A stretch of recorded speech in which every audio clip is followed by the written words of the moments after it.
The casino brochure called it the Red Mesa Royale, a miracle of neon and air conditioning in a stretch of desert that had devoured 3 mining towns and a railroad before anyone put a building there. Brochures showed smiling couples, martinis, frozen roulette wheels, never the bones. On opening night, June 1976, the desert wind pressed itself against the glass like a listening thing. Frank Calderone noticed first. He'd worked casinos from Havana to Atlantic City. He knew luck, and when a place didn't want you there. The Red Mesa Royale smelled wrong. Not rot, not decay, something older. Iron, dust, and a faint sweet itch at the back of his tongue. He blamed new carpet and took his place at the pit, tie loosening in the thick desert dark. The place packed in locals, tourists, men in suits pretending they weren't watching. Slots sang, dice bounced, money flowed like blood through an open vein. Beneath it, something waited. They dug deep for foundations. That was the first mistake. The second, ignoring what they found.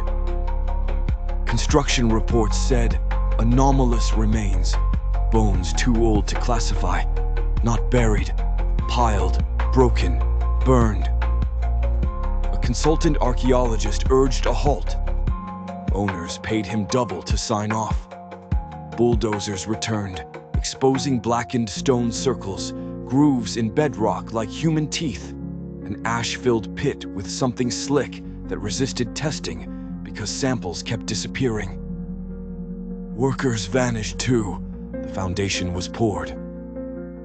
The tribe had many names or none. They existed before stories, before the dead and the living separated.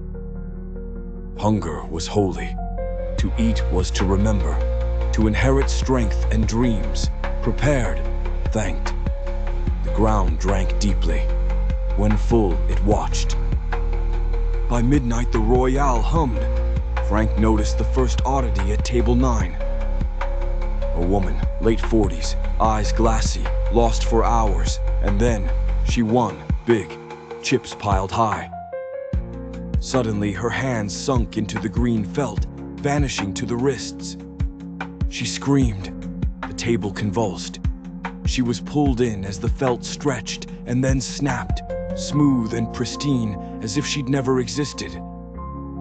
Security called it hallucination.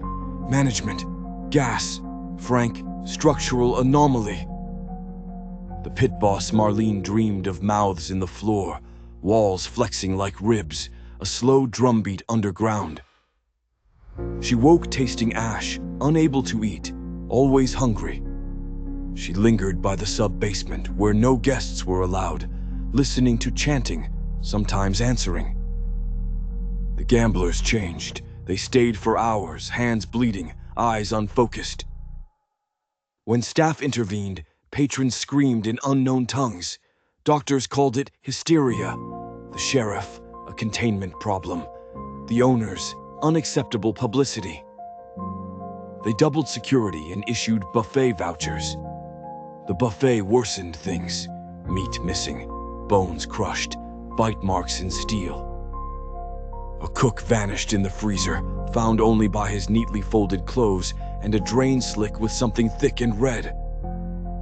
Frank found the journal behind a loose panel in the mining-era tunnels, wrapped in oilcloth and skin, inked with symbols that crawled if stared at. The building understood it. When Frank touched it, the Royale shuddered. Visions came, stone knives, chanting circles, flesh lowered into darkness. A bargain, feed the ground and prosper. The journal ended with a scream. The first full sacrifice was a Saturday. Marlene, barefoot, eyes black, smile too wide, entered the high roller lounge. Guests thought it a show. She climbed on the table, chanted. The floor parted like a mouth. Guests were swallowed. Security fired uselessly. Walls flexed. Bone and fire writhed. Frank ran. The Royale fed. desert woke up. The wind carried screams. The ground split and old bones rose. Every wall remembered earth, every pipe a root, every wire a vein. The casino was now a ritual site and hungry. Frank made it to the parking lot, journal burning in his hands.